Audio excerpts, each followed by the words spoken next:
Hi, everyone.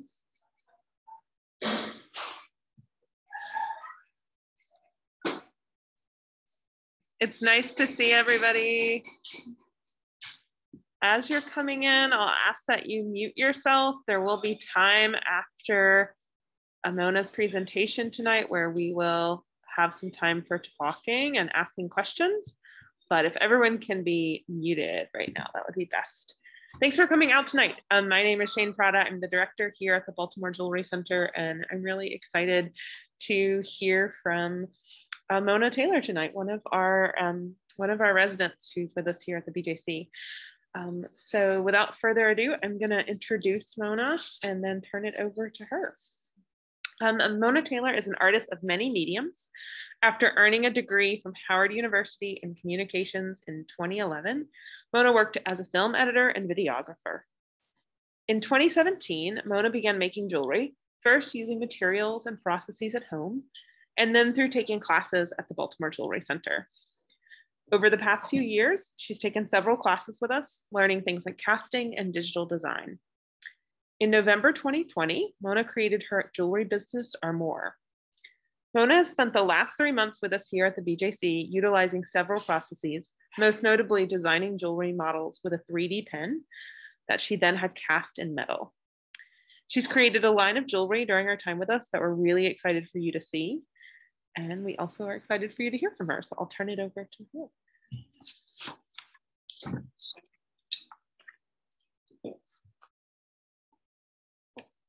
Hi, everyone. Thank you, Shane, for that amazing introduction. I just want to say thank you to everyone who is in attendance, and thank you so much for this opportunity, everyone at the Baltimore Jewelry Center. This has been an amazing time, and I really appreciate being able, thank you, being able to work on my art. And I just want to especially just thank the staff here, because all the people here really are as dedicated and sincerely wanting to see you reach your goals. And that's such an important environment to be in as an artist, because it can get a little bit turbulent whenever you go through your art and you're making your art and you're going through obstacles. So I just want to say thank you to everyone here. And without further ado, I am Mona, also known as Wendy Soul Flows, and I have to definitely honor my mother. She named me Alyssa, and I have to say that. So I'm known as, to many people, as many different things, and but I'm just appreciative that people are aware of my art, and that's why I'm here today to show you. And without further ado, let me give you a glimpse of the collection and we'll start our journey.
Okay, so a little bit of background information about me. I'm an artist of many different mediums. I love to create.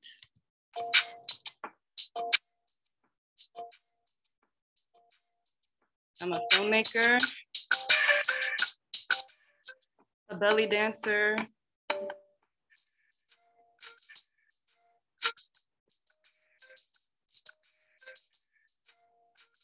an instructor,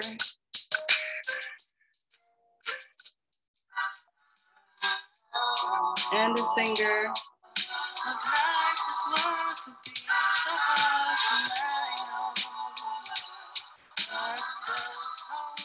And also a health enthusiast and a jewelry designer and music composer.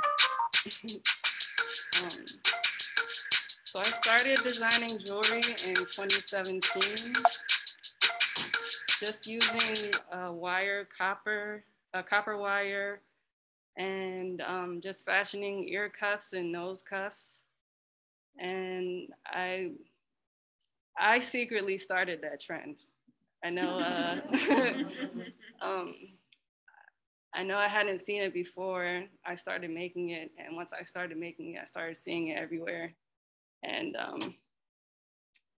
that's how I got started. And eventually people were asking me, oh, can I buy that? Where can I get that? And just telling me how much they admired my work. And it inspired me to start to sell these pieces.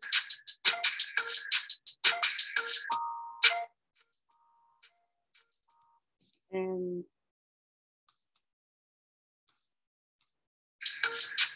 I did have a few pieces. These pieces here featured in a short film entitled Not That Nice.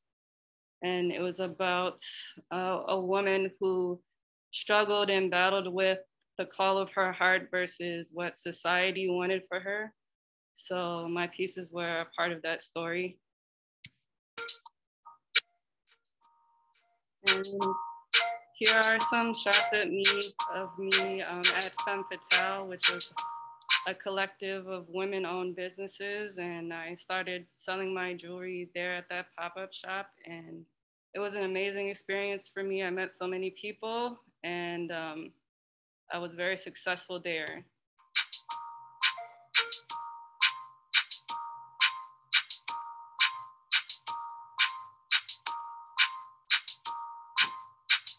So I do want to next talk about my process for creating this collection.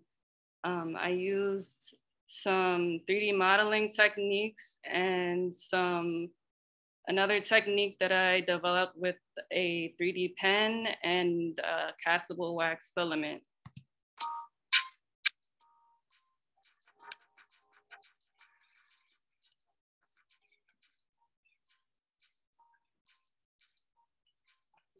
With the pen.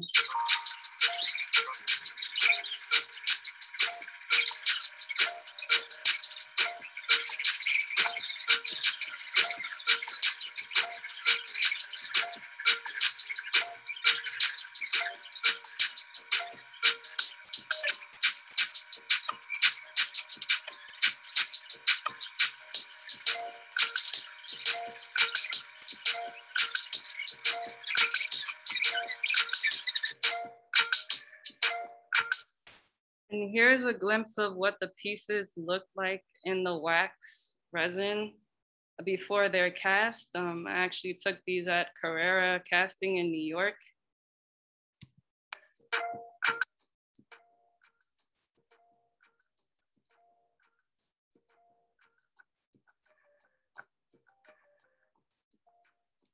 And here is one of the final products based off of those wax models that you just saw.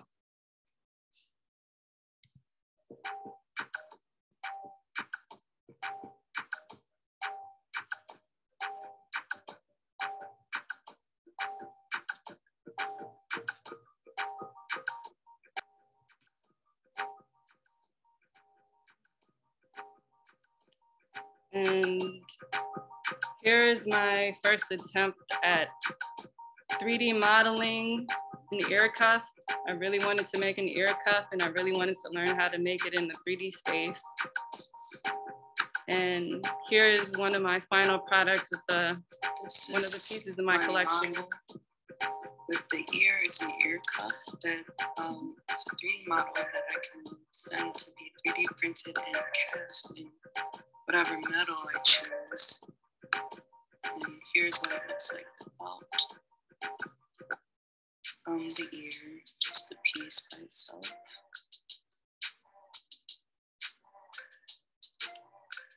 And right here is, some of the things that are rarely mentioned are the obstacles that you face when you set out to make and create an idea and bring it from a realm where it's just an idea into the physical to have a tangible item. And so here is, I sent my piece out to Shapeways to get casted, and there were very thin walls that I had to remodel and reshape. And I had to upload this model a couple of times, but I finally got them to cast it for me.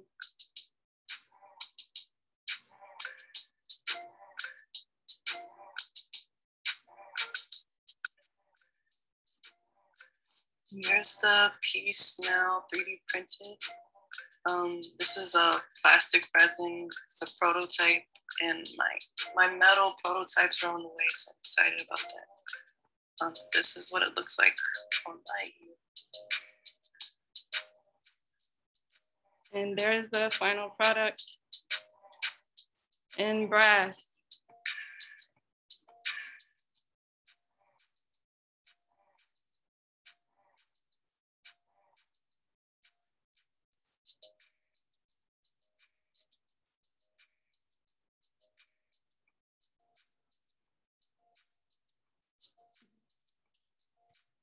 Well, I thought this would just be a fun compilation of all the classes that I took up until this point. So enjoy this part.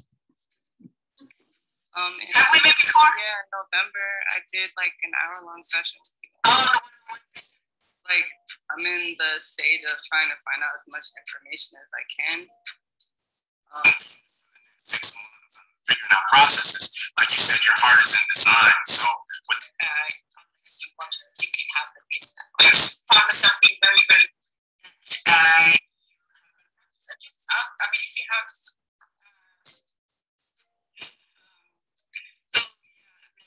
like just a crazy file, but it's not really ever going to be printable. Like I said, I've tried just to see what happens, and it doesn't really turn out well. But it's a very interesting thing. And this may be one of the most important points of my whole presentation tonight. It's the reason why I chose copper to make jewelry with. So let's get started with that. So most people they don't like this reaction, but this reaction is actually a process called transdermal micronutrition, where your skin reacts with the metal, the copper in the metal, and it creates a cell salt that is bioavailable for your body to assimilate, because you may be aware that copper is a trace mineral that is essential for all the functions in the human body. So we can make use of it, and that's what this reaction is. So if you ever wear copper or copper jewelry or brass, don't be afraid of this reaction unless you bought gold and you thought it was gold. But this is actually a very normal reaction, and it's nothing to be afraid of, and it's actually very healthy.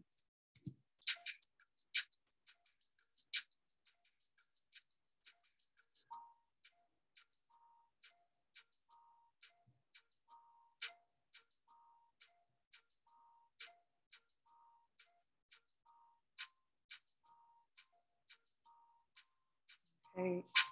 And this is just a chart of the reaction and different copper alloys. So I use brass, bronze, and white brass and copper in my collection. And each of those metals contain a certain amount of copper.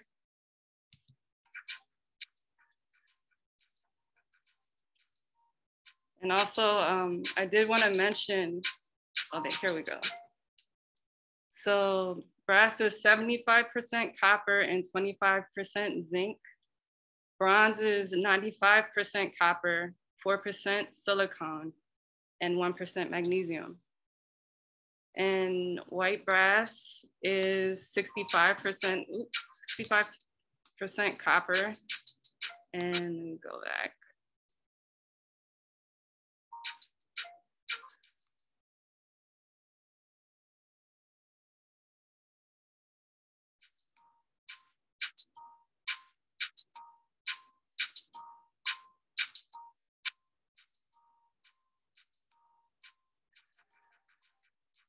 I believe it's 65% copper and magnesium. It's a magnesium mix.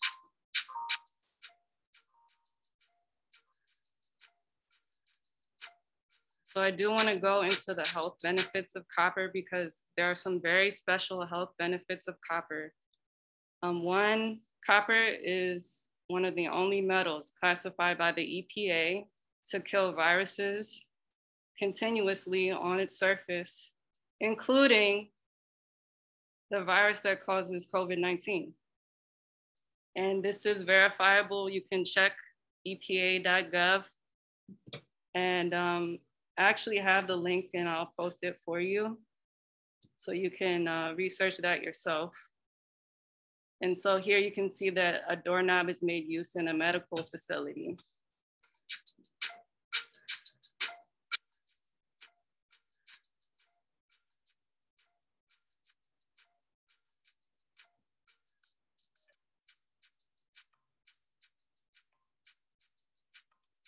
And also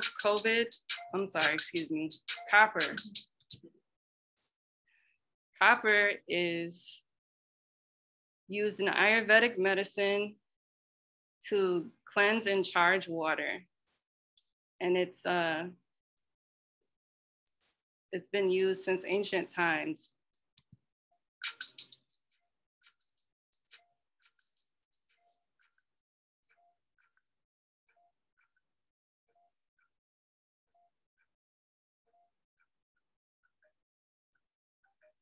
And also, copper is great for arthritis because it helps to detoxify the cells and helps to relieve inflammation. So it's great for wearing on your hands or on your knees. And it's just another great thing about copper.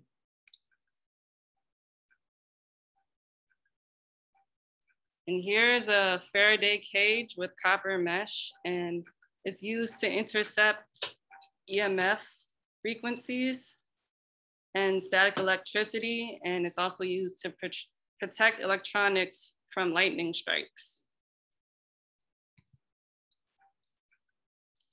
And here are the websites that you can check out: copper.org and epa.gov.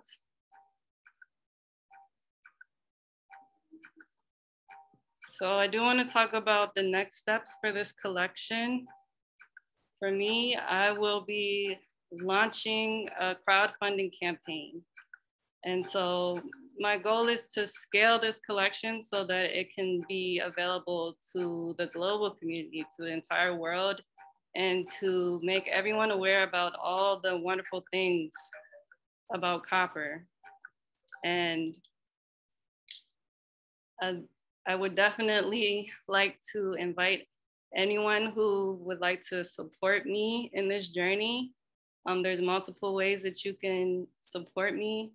You can support by donating to the crowdfunding campaign. You can support by sharing the crowdfunding campaign and just telling a friend to tell a friend. And you can follow me on Instagram at Art by Armour. You can also buy a piece of jewelry, become a member of my website, www.artbyarmour.com. And you can also contact me at info@artbyarmour.com. And you can send me any helpful tips you have. I would welcome that. And I definitely would appreciate it.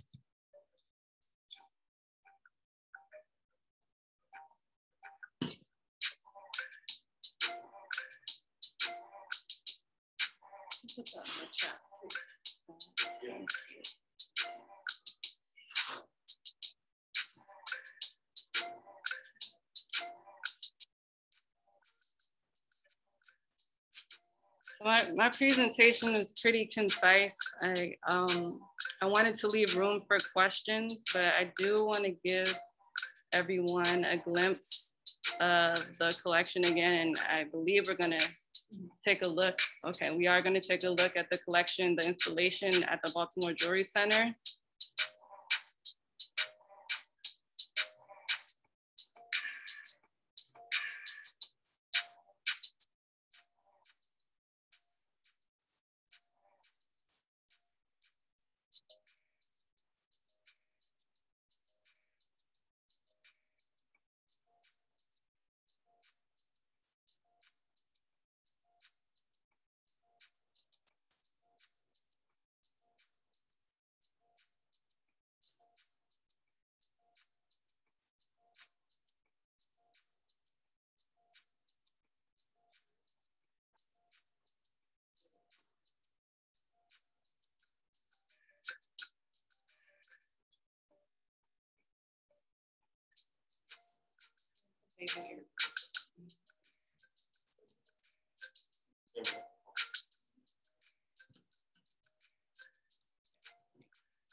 Okay, so I did want to open up the floor for any questions.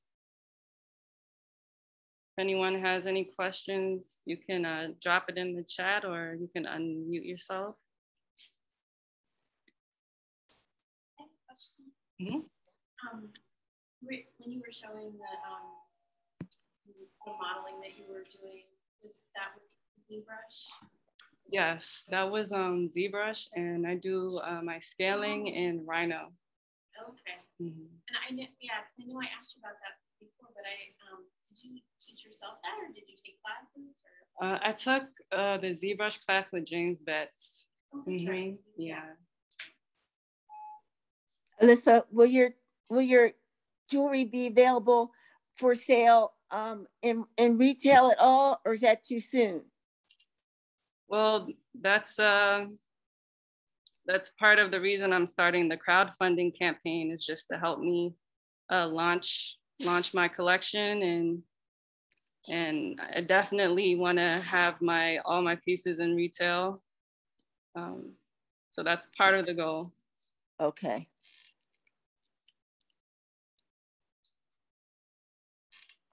Do you want to check out the collection in the hallway?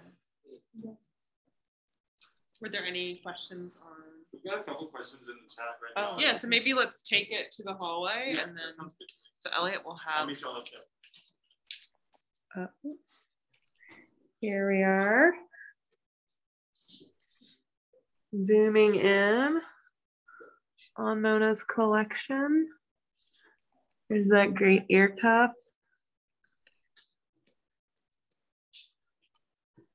And that's a ring? That's a ring, yeah. So everything that's sort of on a triangle mount is a ring.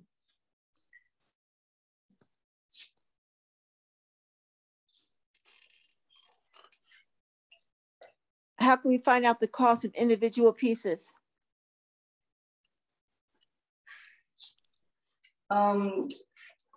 Right now, the price for all the rings are $175 and the ear cuffs are $125. Okay, thank you. So the rings are $175 And the ear cuffs are $125. And could Okay. people email you Yes. if they wanted? And I'll leave my email address in the chat. Someone's asking if they can purchase online from the UK. Isla, we can make that happen. You could either email Mona or email Baltimore Jewelry Center. Is there a crowdfunding link available yet? Yes, there is. It's been shared in the chat. Okay. Yeah. I can drop it again.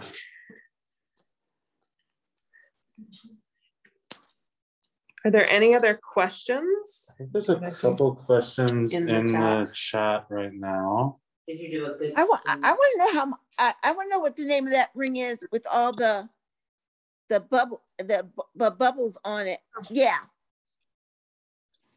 Does this one have a name, Mona? I haven't named it yet. No. It's cool, right? It can Yeah. also just be when it's not a ring on your finger. It's just a great sculpture. Right. Yeah, I'm interested in that ring. So do you do custom design work? I do. I'm just getting started with all these new techniques, but if you send me an email, let me know what you would like. I will definitely work with you. Okay. And can you get in contact with you through your website? Yes. Yeah, so I've dropped that as well in the chat again, as well as Mona's Indiegogo crowdfunding campaign and Mona's Instagram. So there it is again. We had a couple other questions. Let's go back a little bit. Let's see. Isla, we will have the recording available to you after the talk today. So you can send us an email if you have to miss it because of the time difference in the UK. Thanks for joining from so far away. What inspired this new collection? Is the first question. Oh, well, I'm inspired by space and the ethers, and I love Robin Eisenberg. She's one of my favorite artists, and like she draws powerful women on a women-only planet. And I just decided, oh, what if I made a collection for them? I love that. Perfect. Yeah. Go ahead. Oh, and just all my experiences up to this point, all of the skills that I've learned up to this point, you know, every time I learn a new skill, I try to incorporate it and make something new. So that's where this collection comes from. Cool. What 3D pen with castable wax filament do you use? Technical question. I can double check the brand. I don't remember the exact brand at the moment, but I can get you that information. Yeah. Carrie Ann says great presentation. And she's wondering if you think your communications degree serves you in your creative practice, especially jewelry, and if so, how? Oh yeah, definitely. I studied filmmaking and I learned a lot about editing, and whenever you're an editor, you have to learn a lot about timing. And so that's how I was able to create the video, how I decided how to structure the video for the presentation, and just everything, you know, everything with communications, just, you know, making sure your message is delivered and the different channels that you can deliver your message. So yes, it's definitely served me well. We've got another one from Kimber who says that your work is amazing. The castings came out really well, she says. What was it like working with the wax pen? Was it challenging to keep the negative spaces where you wanted them? You know, when you learn a new tool, such as a 3D pen, you just have to kind of figure out how it works so that you can work with it, so that you can work around it, the way that it moves, the way that the resin flows, yes, it's a high temperature and it's, you know, it's liquid. So it's gonna like want to form into those negative spaces, but you just have to learn how to let it flow and form it the way that you want to. I think you also had moments of sort of happy accidents. Right? Oh yeah. I did have a happy accident, and that's this piece here. Oh yeah. You want to try that one on really quick? Oh yeah. So this piece. Oh yeah. Actually, the pen malfunctioned when I created this piece, and it was all the resin was coming out at a lower temperature, so it was coming out more slowly and more solid. And I couldn't recreate that if I tried now, unless it malfunctions again. Yeah, that's a personal favorite of mine. I love that one. I just like the diversity of the designs you're able to get, because like some have a really organic kind of or gestural kind of motion to them, and like this one feels like granulation, like pretty ancient. Let's see, we've got I think a couple more questions. Andrew wants to know, why are you so dope? I would like to know your answer to me. It's a real hard question. Yeah, lots of compliments. If you want to read some of these, Mona. Isla, you're so great to support from all the way over in the UK. Oh, thank you so much. Yeah, I'll drop that again. The link to Mona's website, Mona's Instagram, and the crowdfunding campaign, the Indiegogo. Drew's proud of you. Kimber says thanks. Love the happy accident ring. Cool. Any other questions from in person or on Zoom? Just kind of pan over some of these. Oh, would it be okay to share that Indiegogo link? Yes, absolutely. Yeah, I think so. I think that's the idea there. Get lots of people to support it. Yeah. Mm-hmm. I have a question. Yes.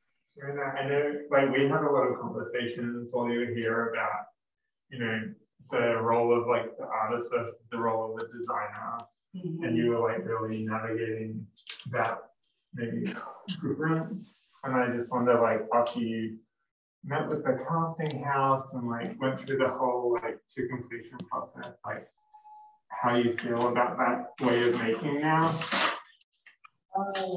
So is your question like the finishing and everything now, or yeah, the entire process? Yeah, I mean, you've been all sorts of artists, I guess. So being a designer where you kind of design the product and then work with people that like make it a reality for you. Like, I'm interested to hear what, I don't know, what your takeaway from that has been. Well, I'm glad I went through the entire process, just because it was like a very magical experience to go to New York and go to career casting. And, you know, I went with my friends and we just had a magical time. And, you know, it was just a wonderful experience for me from start to finish, you know, from designing to actually finishing and just learning how to finish. Because I would rather outsource, or definitely would rather outsource, but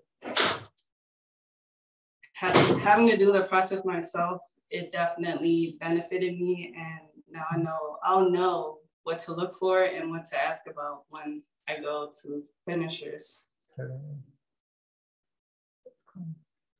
Carrie Ann says that as a metals person, she's really excited about your reasons for using copper and copper alloys.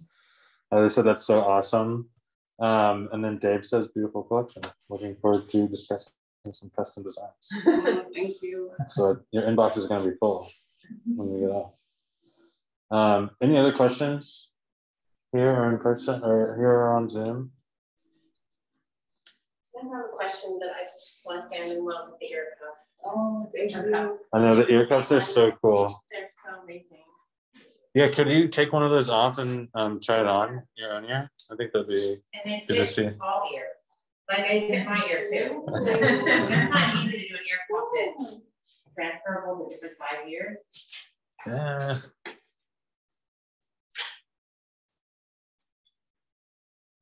Oh, so beautiful. Like a little earbud and an ear cup. Yeah. I really like it.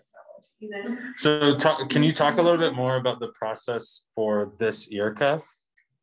Yeah. Because it's kind of, it might not be obvious. I know some people, we saw some images of the 3D model and stuff like that. Can you talk about that? Well, Oh, yeah. oh.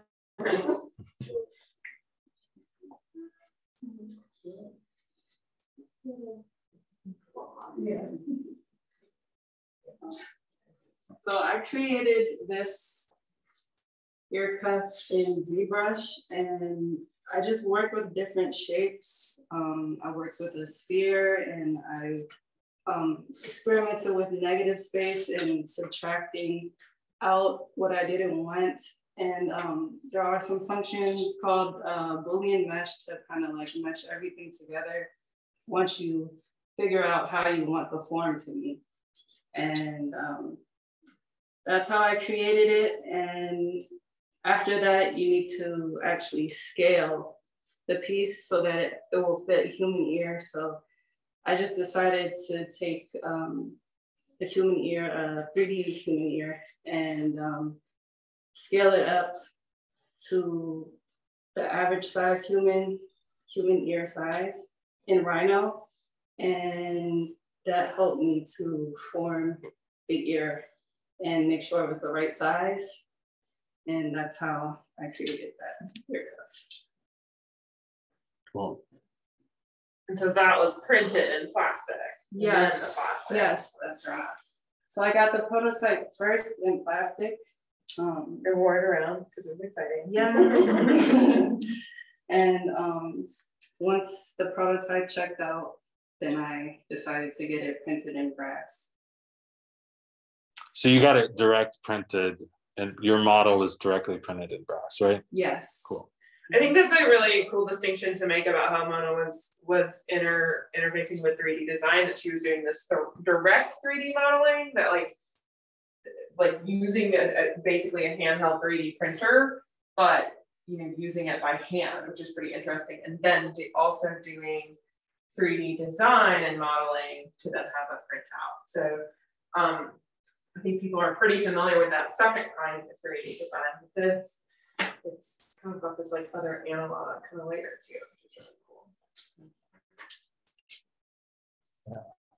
As someone who has struggled to learn Rhino, I am very impressed with the second type. Thank you. Well, I only use Rhino to scale because I have problems with Rhino also. So Okay, The ZBrush does. yeah. ZBrush, It makes me want to learn ZBrush actually. ZBrush is more sculptural and it's more intuitive. Mm-hmm. Cool. Any other questions on the Zoom? No other questions as of yet on Zoom. I think you had almost 20 people on there. And then what, 14 or 15 here? Yeah, good turnout. Good turnout. Thank you all for coming in person and online.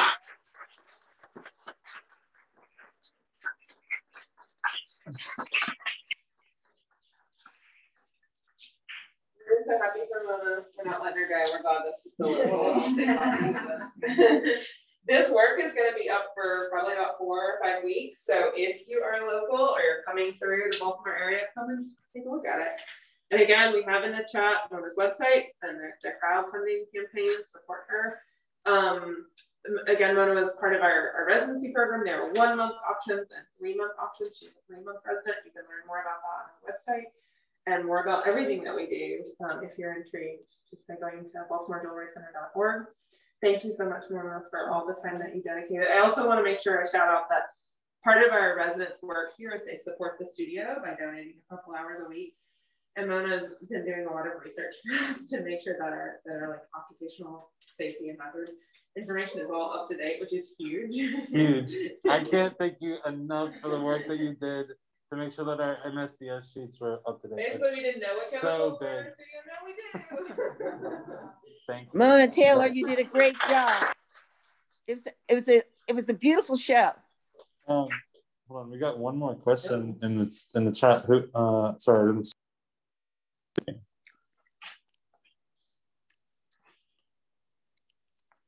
Does someone have a question?